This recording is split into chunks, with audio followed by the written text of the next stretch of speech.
দেখো একেবারে যে ইতিমধ্যেই কিন্তু এসএসসির তরফ থেকে এই তালিকা প্রকাশ করে দেওয়া হয়েছে। এখানে যে তালিকা আমরা ইতিমধ্যেই দেখতে পাচ্ছি যে প্রায় 1804 জনের নাম রয়েছে এবং সেই নামের তালিকা কিন্তু প্রকাশ করলো এবং একেবারে রাত 8টা নাগাদ এই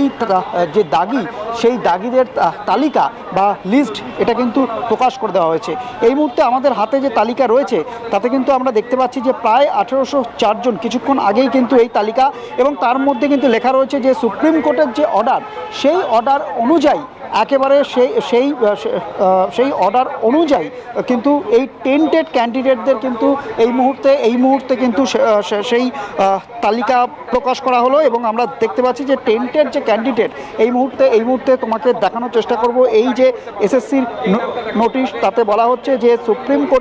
সুপ্রিম কোর্টের নির্দেশে কিন্তু এই তালিকা, এবং আমরা এখানে দেখতে পাচ্ছি যে এই যে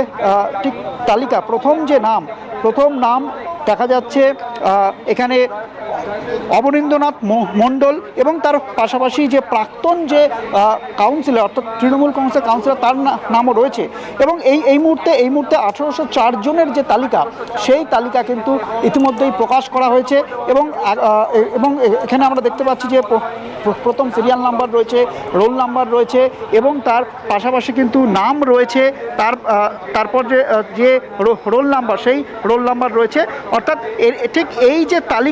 তালিকা কিছুক্ষণ আগেই 8টার সময় প্রকাশ করা হয়েছে। এসএসসি যেটা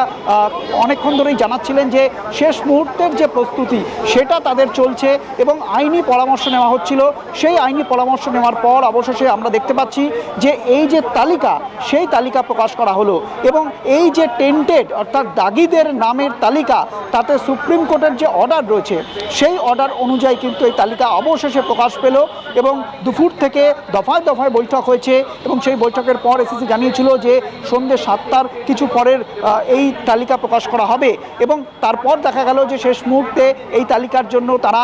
একেবারে প্রস্তুত ছিল এবং এই তালিকার জন্য তারা কিন্তু আইনজীবীদের সঙ্গে বৈঠক করে এবং এর মধ্যে র্যাঙ্ক জাম্প রয়েছে এবং তার পাশাপাশি ওএমআর ইস্যু যাদের রয়েছে অর্থাৎ ওএমআর সাদা খাতা জমা দিয়ে যারা চাকরি পেয়েছেন তাদের নামও কিন্তু এখানে রয়েছে। অর্থাৎ 17 রকমভাবে যে দুর্নীতি হয়েছে বারবার করে কোর্ট বলেছে সেখান থেকে কিন্তু বাছাই করা হয়েছে। অর্থাৎ সিবিআইয়ের যে নামের তালিকা ছিল তার সঙ্গে যে তথ্য সিবিআই উদ্ধার করেছিল তার সঙ্গে সার্ভারে কি তথ্য ছিল এসএসসির তার সঙ্গে ট্যালি করে এই নামের তালিকা কিন্তু বার করা হয়েছে এবং সকাল থেকে এই তালিকা যাতে নির্ভুলভাবে বার করা যায় তার জন্য এসএসসি তৎপর ছিল। এবং আরও একবার দেখানোর এখানে চেষ্টা করব, এখানে কিন্তু সুপ্রিম কোর্টের যে অর্ডার সেটাকে উল্লেখ করে দেওয়া হয়েছে যে সুপ্রিম কোর্টের নির্দেশে এটা কিন্তু এই তালিকা বেরোচ্ছে এবং তাতে কিন্তু আমরা এই মুহূর্তে দেখতে পাচ্ছি নোটিশের পরেই এই মুহূর্তে যে তালিকা প্রকাশ হয়েছে সেই তালিকা আমাদের হাতে রয়েছে এবং এই তালিকাতে আমরা দেখতে পাচ্ছি যে সিরিয়াল নাম্বার, রোল নাম্বার, নাম এবং তার পাশাপাশি কিন্তু এখানে প্রায় 1804 জনের কিন্তু একটা তালিকা কিন্তু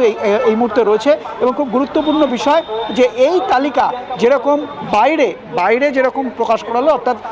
সর্বসমক্ষে যেরকম প্রকাশ করা হলো পাশাপাশি এই তালিকা কিন্তু আদালতেও দেওয়া হবে এমনটাই এসএসসি সূত্রে খবর। এবং এই মুহূর্তে